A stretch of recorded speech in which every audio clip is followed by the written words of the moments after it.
But I think if you want to take a bit of a step back and think about GR in that kind of like larger perspective, government and community and society kind of being deeply intertwined, I've seen a lot that have taken the perspective that there's, on one hand, there's sort of the specific explicit asks, but then there's also kind of how not-for-profits, charities, or community groups can kind of extend their reach and kind of empower themselves through government contact. Hi, friends. Ever wondered how you could turn your big ideas into results? I'm Maria Rio, your go-to guide for helping small nonprofits have real-world impacts. Together, let's reimagine a better sector, tackle systemic issues, and yes, raise some serious cash. Welcome back to The Small Nonprofit, the podcast where your passion meets action.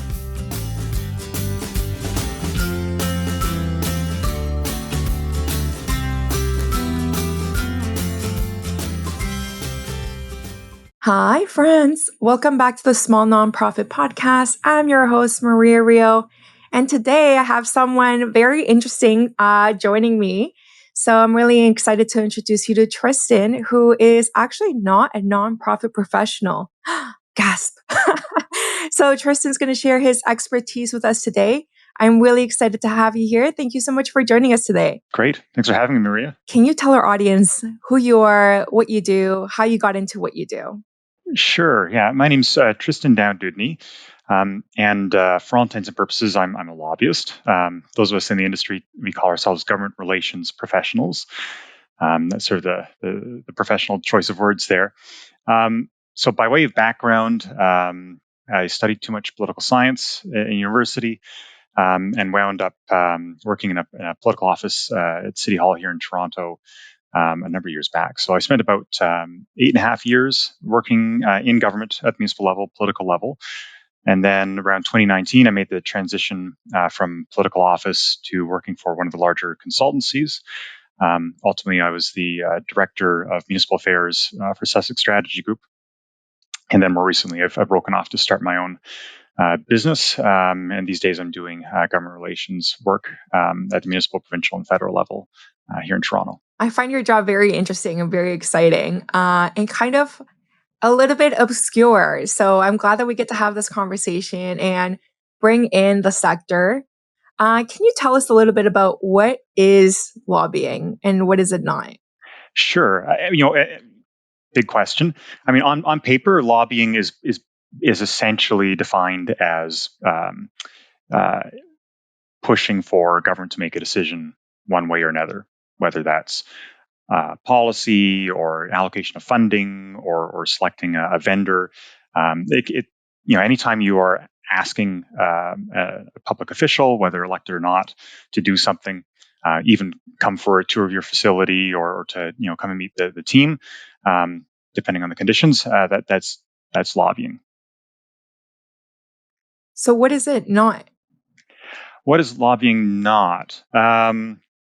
Well, lobbying, I suppose, is not most of the day-to-day things anybody does for their work, unless you're a lobbyist. But to be fair, though, there is a bit of a gray space, and this is why I find it interesting as a field to practice in. Obviously, so much of the world is political and social. There are so many relationships that are consequential in terms of how governments make decisions, or in turn how communities make decisions based on government. That there is a whole sort of political lens that can be put on almost anything that you do. Most organizations don't think about it. They don't necessarily need to. They just have basic assumptions that the world will continue on the way it has, or they have an idea of where the world's going, and they don't need any kind of push or pull to change that. So things can be as political or GRE as you want them to be. Everybody kind of does their own sort of risk opportunity analysis on their own. So one of the issues that I have with our sector, one of many, and why I'm excited to have you here, is because nonprofits usually address issues in a very piecemeal manner, even though the root cause is a systemic issue or a policy choice or whatever it is. There's many nonprofits trying to address symptoms of policy choices, but they're not actually either able to advocate or willing to do so. I read a study, I think it was only 3% of nonprofits in the States actually advocate and engage with government officials, while 100% have the legal right to do so. And in Canada, we know that there is definitely a chill in, they call it a chill, right? In any kind of advocacy of the government in case people felt that their nonprofit status could be taken away or revoked. Um, how are other sectors applying lobbying successfully? And then I'll dive into how can nonprofits actually build that kind of strategy internally. Sure. I mean, yeah, if you think about traditional lobbying, it is the domain of business and companies. So there's often not a lot of obvious overlap where people don't think about how it can apply. But essentially, I know you can think of a few sort of traditional examples. If you're a housing developer who wants to get a building approved, protracted approvals, or a local official who's taking sort of an adversarial stance with you or the project can result in delays or cancellation, which can be cost millions of dollars. On the other hand, speeding things up or negotiating an outcome can make a project more profitable. You could have like a manufacturing company that is concerned about, let's say, the planning of a local roadway, and they have trucks coming and going, for instance, whether or not the effective use of that road for transportation purposes is taken into consideration could result in gridlock, could result in the company having to use more trucks to service their customers. And so there's just a thousand different ways that that companies do interact with government. Traditionally, it's very much been focused on kind of direct financial or project-based outcomes. I think what's interesting, at least to me, and this may be sort of interest in the context of this conversation, is there does seem to be a bit of a shift. A lot of companies are thinking about lobbying in the context of like their corporate social responsibility. Lobbying is kind of becoming, for many, a way of extending or empowering their CSR work. Whereas you might have a developer who in the past was just like, listen, all I want to do here is just get this thing approved fast. Now we have folks who are thinking, are there ways I can actually engage government around community improvements? Is there ways we can engage government around improving transit to the area? And then they're taking on the role of organizer and bringing in other groups, and then going to government to make very different asks. But it's moving in a kind of a new direction. But in turn, the elevated brand often pays off in terms of their advocacy work on other fronts.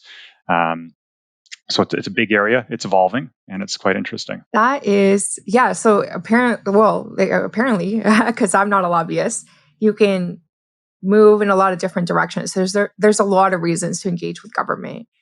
What do you think are some of the reasons why nonprofits would want to do that? Or what do you think they can kind of achieve or get out of having an advocacy strategy? Sure. I mean, there's a lot of sort of the obvious basic things, right? Government controls money, policy, programs. So that's sort of basic, resource perspective.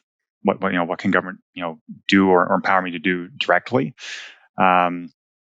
Having government align with your objectives or understand how you do your work can make things much easier.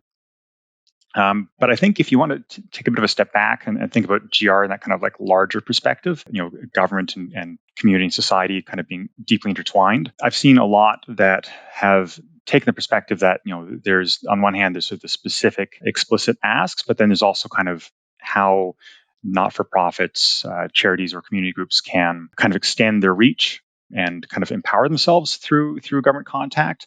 So one way to think about that is politicians are really fantastic and influential networkers. Having a good relationship with a politician, especially one who's particularly devoted to their work and believes in a cause in line with you, it could result in them speaking with a company later on that week and saying, hey, I hear that you're trying to do some work that's impactful for sustainable agriculture. Amazing. I was just talking to this community group that's trying to do like some sort of startup market in this jurisdiction, and I've certainly seen that in my work, in government and outside, where suddenly, these connectors are saying, I want to solve problems. I want to be in the middle of solving these problems. Like you go take your money over these guys. They're really cool. So that's one way. The other is, and again, you have to be careful about, being partisan. Being partisan is often a no-no in terms of supporting specific campaigns or parties.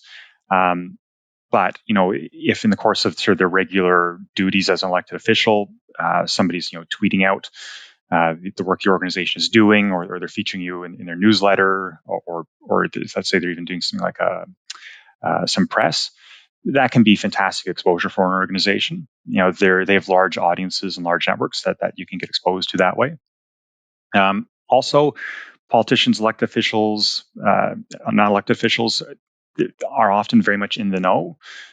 So many organizations depend on those relationships to have politicians or others flag, hey, there's this thing coming. Hey, there's this grant coming. I remember you spoke to me last year about how you have a hard time finding money for events in certain communities. There's this whole granting programming coming. Like, maybe we should put you in touch with the people who are designing it, and then you can get kind of that proactive engagement. And then lastly, they can be, and this is not something I'd recommend one start with, but they can be great people for floating or testing ideas with. Just saying, like, listen, we're thinking about doing this thing here or in this policy area, or to address this problem. What does that make sense to you? And they can say, of course, we know these people have been advocating here, and this is what the officials are thinking about here. How do you fit into that context? I think I want to ask you like a million questions. Okay. That all sounds really good. But for some nonprofits, they're thinking like, where do I even start? Right. So when I was trying to do this internally at my last role, I was trying to gather other nonprofits, maybe strengthen numbers, right? Or maybe a petition. Maybe that's what I should do. Or like I did get the chance to interact with some elected representatives and some federal staff and talk to them about like, why is this issue not in a mandate letter anywhere that I can find? Why is it not part of your portfolio, even though it was part of your portfolio for like 70 years? Where did this issue go? But past that, I don't know if nonprofits know how to relate to government and like move things forward. And there's also the question of like, do I have to be a lobbyist? Do I have to register? What do I have to do to not get, punished by the government for trying to push forward a systemic solution? Right. Well, I mean, taking a step back, just in terms of, do you need to like register, and what does that look like? There are a bajillion registries across the country, some municipal, some provincial, and federal. The biggest orders of government, federal, provincial, almost universally, I believe, have registries you need to sign up with. Municipalities, it's not always obvious. You should look it up if you're curious. Like Toronto certainly does, Hamilton does, Ottawa does. I think like York region does, but the city of York doesn't. There's some funny. It's very irregular when it gets to municipal level. But like if you're thinking federal, I think the rule there is 20% of one full-time position, or like 40 hours in a month. That's a threshold at which you do need to register. Again, you should never be doing anything partisan. I mean, any not-for-profit's probably already aware of that to begin with. In Ontario, it's like, I think if you're spending 50 hours in a year on lobbying activities, you need to register. And in Toronto, if you're not for profit, typically one doesn't need to register, but there are exceptions. One thing I would say is that if you're worried about it, the registrars are your friends. These are people who are managing essentially large databases, occasionally dealing with contraventions. There's nothing they like more than hearing from people who are wanting to register and follow the rules. So proactively reach out to them if you have questions. They're very helpful. And the only thing I'd add there is, if you're thinking of doing anything federal, keep in mind that you need to register, based on the date you decide you're going to lobby, not based on when the outreach starts. So that's just another thing to keep in mind. You don't want to decide, oh, we're going to launch a lobbying campaign in 4 months. You hire the person to do it, but then you're 2 months late to register because you made your first phone call and you realized, oh darn, that was a little late. But again, and the registries can be kind of finicky. They're cumbersome websites, but there's a lot of grace there, and the registrars will help you in terms of getting set up, answering questions you have, and all that kind of thing. So, what was the other component of the question again? Yeah, your essay question. What can nonprofits actually do to move forward systemic solutions? So Yes. now that I have my petition and my partners, or maybe do I even need that? I don't know. Like, what should nonprofits be focusing on? Right. So this is, it seems like the low bar, but when I was in government, I would be lobbied by large corporations that would come in and they'd run me through these like extensive decks, like here's how this technology is going to change everything, and then we kind of get to the end and it'd be like, thanks for meeting with us. It's like, okay, that's great. I know your brand. I know you exist. I don't know what my takeaway is though, and that I think is one of the most important things to think about before meeting with a government or any elected officials is, what are you hoping to get out of it? Like there should be an ask made as part of a meeting, or it should be clear, if you're, for instance, setting up like a tour of your operations, that is what you're wanting them to do. You're wanting them to come, take a tour, meet folks, understand what's happening, and then they leave saying, "Great, I've done that thing." Otherwise, if you're just having a meeting, they should be leaving thinking like, "Oh, this group wants me to talk to staff about this funding stream, or they're looking for me to keep them aware of like budget decisions or policy developments in this area." So the ask is pivotal. For any group, it's really important to think about your reach and your impact. A lot of politicians are very pragmatic about the relationships that they foster. So do think about, in their helping you, does this help a larger network of people that are consequential, that are going to help move the needle on policies they care about? Does this impact a lot of their constituents? Those things should be communicated. Bigger is better. The better you can articulate your reach and impact, I think the more effective your engagement is going to be.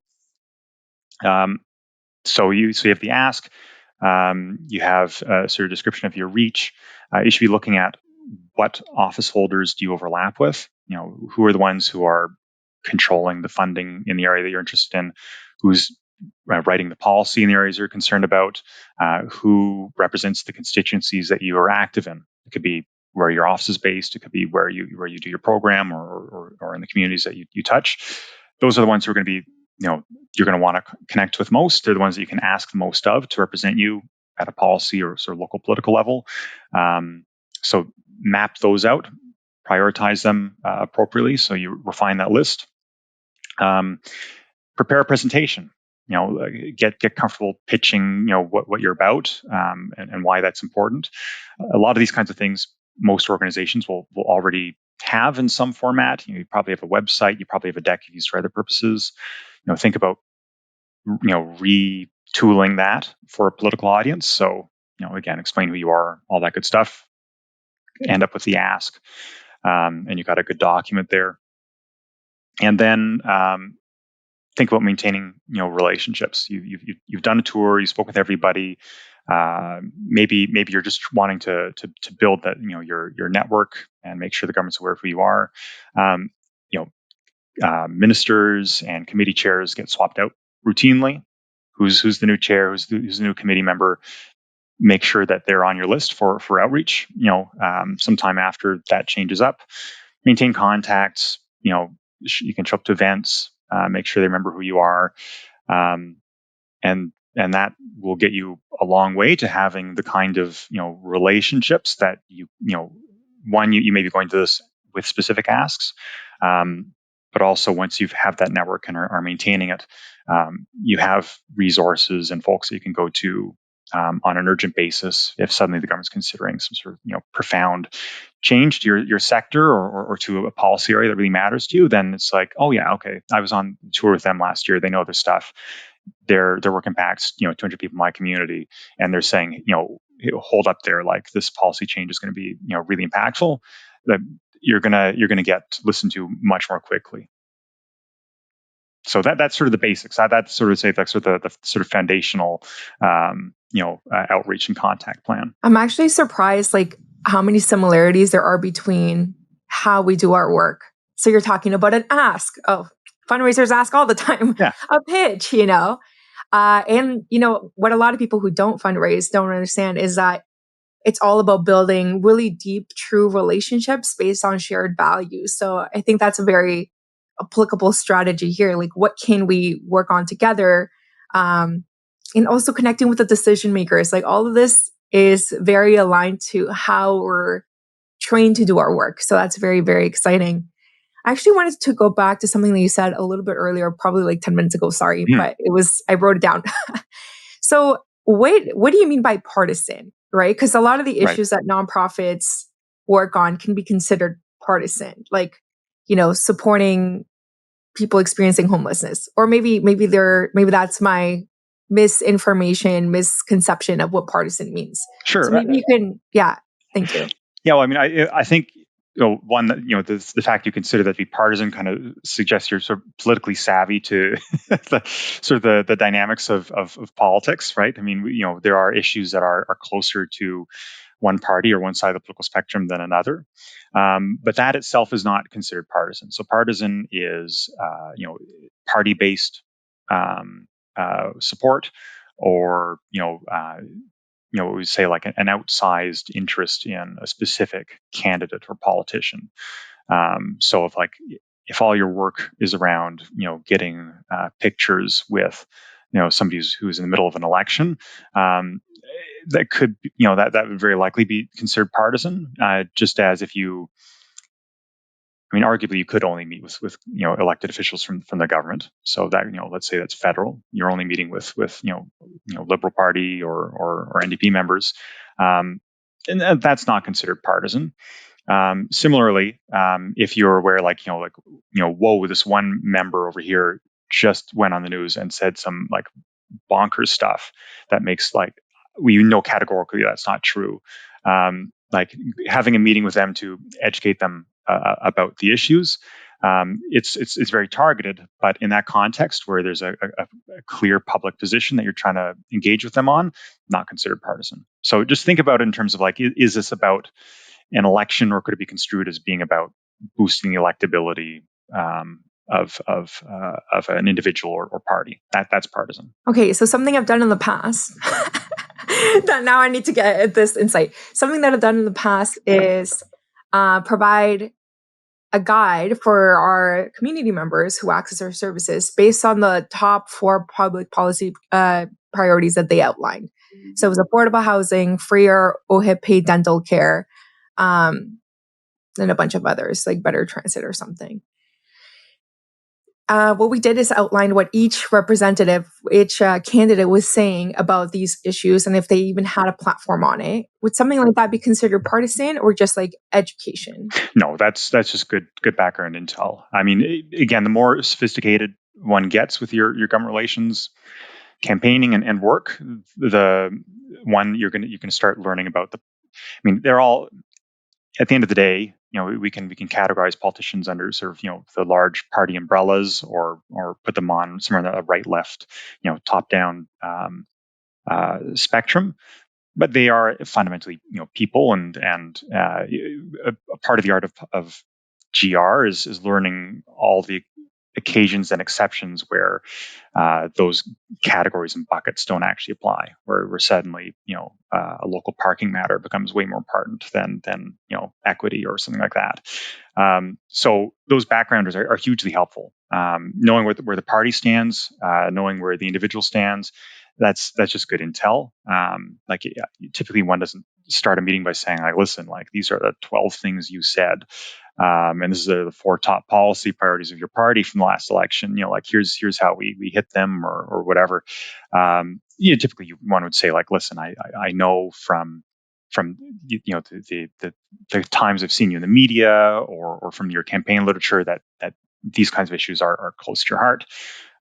They're close to us too, and this is what we do. This is what we're trying to affect change in, and here's how we think we could work together. How you could help us do what we do. That's just being well informed. So nothing to be worried about there. My other thought is with donors. So let's say you're engaging a major donor or a mid-level or whatever category. This is an important person that you need something out of. We usually take time to build a relationship before jumping into an ask. Like, you don't just say, like, hi, can I have $1 million? Thank you. Like, you definitely want to create those value aligned partnerships. Is it the same when engaging government, or can you go in and be like, please help me with this, if you don't have a relationship already? Yeah, oftentimes, one does go in with an ask. Again, that often has to do with organizational capacity, right? If you're talking to, let's say it's federal, and you're trying to contact like 26 politicians, so that's like a meeting every 2 weeks. There's background work going into that. There's travel time. There's a lot going on. So you're not going to do like 400 hours of meetings and work before you get around to asking for what you want. So the one, just as sort of a quick rule of thumb, is your local representative, whoever's in charge of the policy bucket that your work falls under. Like, there should be, ideally a deeper, longer term relationship that's formed there. Ideally, you have the opportunity to form relationships before an ask is necessary. But as somebody who's in GR, I'm almost like, people like me are typically called, like, things are off the tracks. Like, there's a vote 2 weeks from now. Nobody knows what we need, and they don't understand our issues. So a lot of GR is very reactionary that way. But ideally, you're in the community, and just part of your regular work is some sort of light engagement with local representatives, with those in charge of the policy area, and they get that experience with you. You build that rapport, and then it's when you're kind of doing the pushes around a specific policy area that you're articulating that ask. Are there any examples of more like grassroots campaigns or like nonprofit related campaigns that you can think of that maybe can illustrate some of what we're talking about today? Sure. Let's see. There's a lot of the stuff, of course, we wouldn't see in the news or media. There were a ton of not-for-profits and charitable organizations that came to our office when I was at City Hall, to kind of do the things that we were just talking about.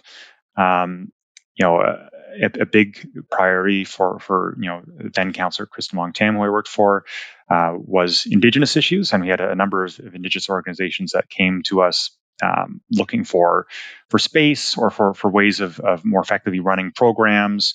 There's an interest in supporting Indigenous businesses in the city. Those kind of collective asks, along with then Councillor Wong-Tam's dedication to supporting Indigenous organizations, resulted in them asking a developer, give us like the bottom 2 floors of this building. We're going to create a campus, and we're going to set up an Indigenous Center for Innovation and Entrepreneurship, which is almost done, and they're just looking for somebody to program it. But there is a physical campus location worth millions of dollars, based on the goodwill and conversations that a number of organizations had over several years in the last term of council. Then, if you're looking at other kind of campaigns, and this is, I don't know if this is as applicable for not-for-profits, but I think about 2 campaigns that were huge. One that didn't work, and one that really did work. And this is kind of getting to sort of larger magnitude things, but folks may remember there was a vote about having a casino on the waterfront a number of years ago. big file, lots of money being spent there. As somebody who's in City Hall, I would have expected that would have been a more they would have had a lot more going for them based on their spend and their reach. But when it came time for them to kind of like back up and demonstrate their reach, what they did was we got a lot of letters supporting the casino idea from addresses that didn't exist and from names that we'd never seen before, all sent through the same postal distribution centers. So that was bizarre. They would have been better off not even, or whoever did that grassroots campaign probably would have been better off just not doing it. A purely economic case probably would have made more sense. That just engendered mistrust. One of the big campaigns that was super successful was elephants. A number of years ago, they were looking at, do we, I think the debate was, is there a new enclosure for the elephants at the Toronto Zoo, or do we fly them down to Florida to an elephant sort of retirement community? And nothing has ever reached the magnitude of the public engagement that generated. Like those elephants had friends in high places and across the whole city. Thousands of emails. There was not a politician at City Hall that did not know how important it was that these elephants get flown to a new home, and so they were. It was a very obvious decision, just based on that demonstrated legitimacy and clout of those who were organizing that movement. Those are hilarious examples. The casino one with all the like fake addresses, that's not really gonna speak to a politician because they want to know it's real people in their riding so they can push those things forward. Right? Exactly. Yeah.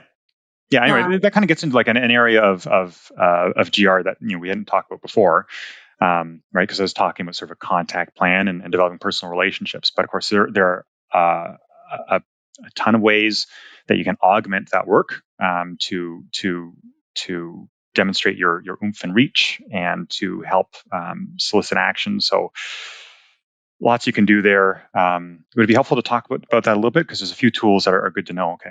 So there are many ways that you can kind of bolster your advocacy or make it more salient. So things like press conferences, media articles that are highlighting your issues, doing events with politicians. Again, you have to be careful of the partisan piece, but there are occasions when that makes sense. Going and deputing at committees, or whether that's at like City Hall and speaking about a budget item, or going to a standing committee at Parliament as an expert on an issue. That gets you there. Your presence, you're being heard. And then just all the kind of the passive communications that we might think of as being political, but will be reaching political audiences. So if you have a widely distributed newsletter or bulletins, or you have a Twitter following that's sizable, articulating the kinds of goals you have, and where there's need, can help you down the road as politicians are looking up online, being like, who are these guys that are reaching out? What's going on there? And they're twigging to what you're looking for, and just sort of again to reinforce the reach, the knowledge, the depth, and that you're a real organization. Exactly right. Yeah. What do you think if an organization has not started this? They have no idea where to start. What is the first 2 or 3 things that they should focus on before, starting to call their representatives? Yeah, well, I mean, I think, start small, start by trying up a list of, what are the policy and geographic overlaps that your organization has. Maybe you are only concerned about one funding stream, and there's not enough money that's being allocated to Southwestern Ontario as part of that. So just framing that in terms of okay, that's that does something to do with FedDev, who are the local people who might champion this. Just start getting a sense of the interests and the players, and start off small. You can always grow. a government relations campaign as you go. Often you need to. Often you have a meeting with one person. They're like, listen, like I'm working on this, but the person you actually need to speak to is the person writing the policy, and they're on the bureaucracy side, and I'm going to be in touch with them. So the things do grow, and sometimes very rarely does a GR plan and strategy survive first contact with government. You have to update it and adapt it and grow it. So you can start small and learn as you go. So you don't need to be an expert. Experts can help, but you don't need to be an expert to get started. That sounds great. Thanks so much for sharing your expertise so generously. I will link your LinkedIn and your website in our show notes. Is there any other parting thoughts before we go? I think for me, I think GR can be a lot of fun. It's an interesting area. There's always so much happening in government and in politics. If you can kind of bring a sense of curiosity and again start with bite-sized pieces, you're going to have a better experience of government relations. And again, it is you can do it. It's very safe. There's lots of people you can talk to, in terms of registrars, to make sure that you're adhering to all the rules. And also increasingly, as I was talking about the evolution of corporations, more GR folks and firms are trying to do CSR. So there may be folks that not-for-profits can reach out to get a bit of pro bono advice or deeply discounted rates to kind of get started on things. So do consider tapping into those resources where you can. Thank you so much for joining us today, Tristan, and thank you for sharing your expertise again. And thank you all for tuning in for this episode of The Small Nonprofit. I'm Maria Rio, and we will chat next time. Bye for now. Take care. Thank you for listening to another episode of The Small Nonprofit. If you want to continue the conversation, feel free to connect with our guests directly or find me on LinkedIn. Let's keep moving money to mission and prioritizing our well-being. Bye for now.